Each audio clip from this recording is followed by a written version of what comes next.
नमस्कार, स्वागत है आप सभी का सुजस सारांश की इस क्लास में। इस क्लास में हम पढ़ते हैं राजस्थान का करंट अफेयर्स, जिसका आधार होता है राजस्थान सरकार की सुजस पत्रिका। शुरुआत करते हैं हेडलाइंस के साथ। सबसे पहली जानकारी है, शांतिपूर्ण और निष्पक्ष विधानसभा चुनाव के लिए एजेंसियां सख्त, आचार संहिता उल्लंघन के 278 मामलों में एफआईआर दर्ज की गई है। सी विजिल ऐप के बारे में जानकारी दी गई है। एग्जाम के पॉइंट ऑफ व्यू से ये जानकारी इंपॉर्टेंट है कि सी विजिल ऐप किसके द्वारा संचालित है, तो इलेक्शन कमीशन ऑफ इंडिया यानी कि भारत निर्वाचन आयोग द्वारा इस ऐप का संचालन किया जाता है। इसके अलावा भारत निर्वाचन आयोग द्वारा और भी बहुत सारे पोर्टल या ऐप हैं, हम कई दिन से उनको पढ़ भी रहे हैं। जैसे कि एक है सुविधा पोर्टल, जैसे कि एक ऐप है सक्षम ECI यानी कि इलेक्शन कमीशन ऑफ इंडिया की सक्षम एक ऐप भी है। इस तरह से बहुत सारी ऐसी चीजें जो केवल एक शब्द में ही उनका उत्तर है, ऐसी चीजें कई बार एग्जाम में पूछ ली जाती हैं कि कौन सी एप्लीकेशन या कौन सा पोर्टल किस विभाग के द्वारा संचालित है। तो ये चीजें आप ध्यान रखें। सी विजिल ऐप किसके द्वारा, तो भारत निर्वाचन आयोग द्वारा संचालित है। जैसे एक बार क्वेश्चन पूछा गया कि न्याय और साथी, ये मोबाइल ऐप किसके द्वारा संचालित है, इस तरह से ये न्यायपालिका द्वारा। ऐसे ही न्याय से संबंधित है, राजस्थान हाईकोर्ट से संबंधित हो गई। ऐसे ही ECI की संबंधित ऐप कौन सी है, सी विजिल हो गई, सुविधा पोर्टल हो गया, सक्षम ECI हो गया। अब ये काम कैसे करता है, कई दिन हम इसको पढ़ चुके हैं। ये कैसे काम करता है कि कोई भी व्यक्ति जो आदर्श आचार संहिता का उल्लंघन होता हुआ कहीं देखता है तो वो उसका फोटो खींच के या फिर वीडियो इस मोबाइल ऐप पर डाल सकता है और वहां से संबंधित जो अधिकारी होंगे वो इस संदर्भ में कार्रवाई सुनिश्चित करते हैं।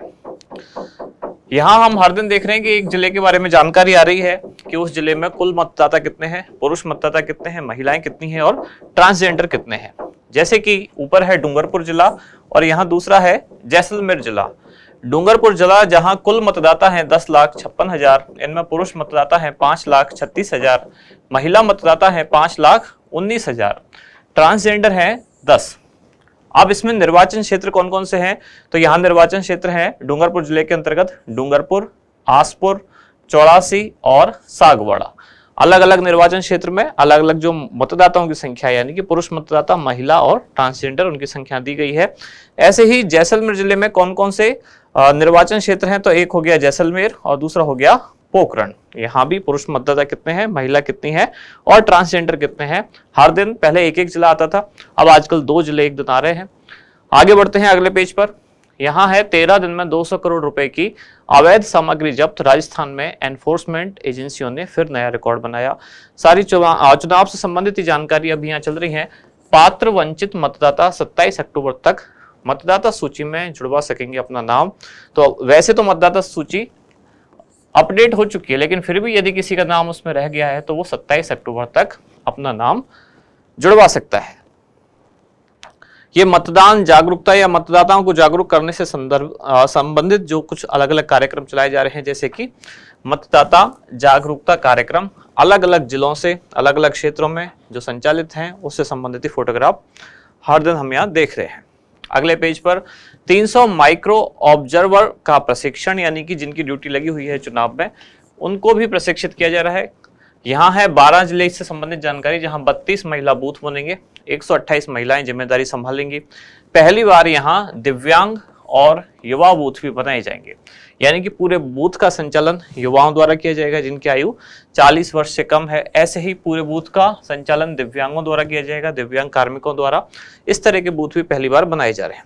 जैसलमेर जहां वोटर हेल्पलाइन ऐप के फायदे साझा किए गए। कल हमने इसको एक बार देखा था कि वोटर हेल्पलाइन ऐप कैसे काम करती है या इस पर कौन कौन सी जो जानकारी है वो उपलब्ध होती है। आज एक बार वापस इसको देखने वाले हैं। इसके बाद हमारा इंडेक्स, तो पूरी न्यूज में आप देख रहे हैं केवल चुनाव से संबंधित ही जानकारी आजकल चल रही है।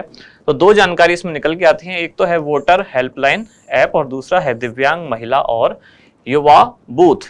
इसमें महिला बूथ पहले से भी संचालित है, लेकिन 12 जिले में इस बार पहली बार युवा और दिव्यांग बूथ, ये कहाँ 12 में, और पहली बार इनका संचालन किया जा रहा है। सबसे पहले है वोटर हेल्पलाइन ऐप, जो कि भारत निर्वाचन आयोग द्वारा संचालित है, जिसका उद्देश्य क्या है, मतदाताओं की सक्रिय भागीदारी सुनिश्चित करना, यानी कि चुनाव में ज्यादा से ज्यादा मतदान सुनिश्चित करना। अब ये ऐप कैसे काम करती है, यानी कि विशेषता क्या है, मतदाता द्वारा अपना नाम, पिता का नाम, जन्म तिथि, ये सारे विवरण इस पर दर्ज कराकर मतदाता जान सकता है कि उस सूची में क्रम संख्या पर उसका नाम कहाँ है, मतदान केंद्र कौन सा उसका आया है, यानी कौन से बूथ पर उसको जाना होगा मतदान के लिए, और उसका पता कहाँ है उस मतदान केंद्र का। ये सारी जानकारियां यहाँ उपलब्ध होंगी। इनसे फायदा क्या होगा कि मतदाता को एकदम सटीक इन्फॉर्मेशन होगी, इधर उधर भागना नहीं होगा कि उसको कहाँ जाना है, उसका सूची में क्रम संख्या क्या है, और वो वहां जाकर अपना वोट डाल सकता है। यदि मतदाता सूची में नाम नहीं है तो इस स्थिति में क्या होगा, जो पात्र मतदाता है वो 27 अक्टूबर 2023 तक वोटर हेल्पलाइन पर जाकर फॉर्म नंबर 6 भरकर अपना आवेदन कर सकता है। इसके बाद है दिव्यांग महिला और युवा बूथ। इसमें महिला बूथ पहले भी ये प्रयोग हो चुका है, यानी कि बूथ की जो सभी कर्मचारी हैं वो महिला है, ऐसा पहले हो चुका है। लेकिन दिव्यांग बूथ और युवा बूथ ऐसा पहली बार प्रयोग किया जा रहा है। विधानसभा चुनावों में मतदान प्रतिशत बढ़ाने के लिए इस बार महिला बूथों की संख्या बढ़ा दी गई है। पहले से भी संचालित है, उनकी संख्या बढ़ा दी गई है। साथ ही जो पहली बार किया जा रहा है वो क्या है, पहली बार युवा और दिव्यांग बूथ अलग से बनाए जाएंगे। 12 जिले की बात हो रही है तो 12 जिले में कुल 32 महिला बूथ बनेंगे, जिनकी जिम्मेदारी संभालने के लिए 128 महिलाएं, एक कुल 32 बूथ पर 128 महिलाएं कार्यरत होंगी। जिले की हर विधानसभा में 8 महिला बूथ बनाए गए हैं। इसी जिले की बात हो रही है, यानी जिले के हर विधानसभा क्षेत्र में 8 युवा बूथ बनाए जाएंगे, जिन पर 40 वर्ष तक की आयु वाले जो पीठासीन और मतदान अधिकारी हैं वो लगाए जाएंगे। और हर विधानसभा में 2 दिव्यांग मतदान केंद्र भी होंगे, जिन पर मतदान प्रक्रिया संपन्न कराने वाले जो भी कार्मिक हैं वो भी दिव्यांग होंगे। यानी 12 जिले की बात अगर करें तो हर विधानसभा क्षेत्र में दिव्यांग बूथ कितने हैं, 2, हर विधानसभा क्षेत्र में युवा बूथ कितने हैं, 8, और हर विधानसभा क्षेत्र में महिला बूथ कितने हैं, 8।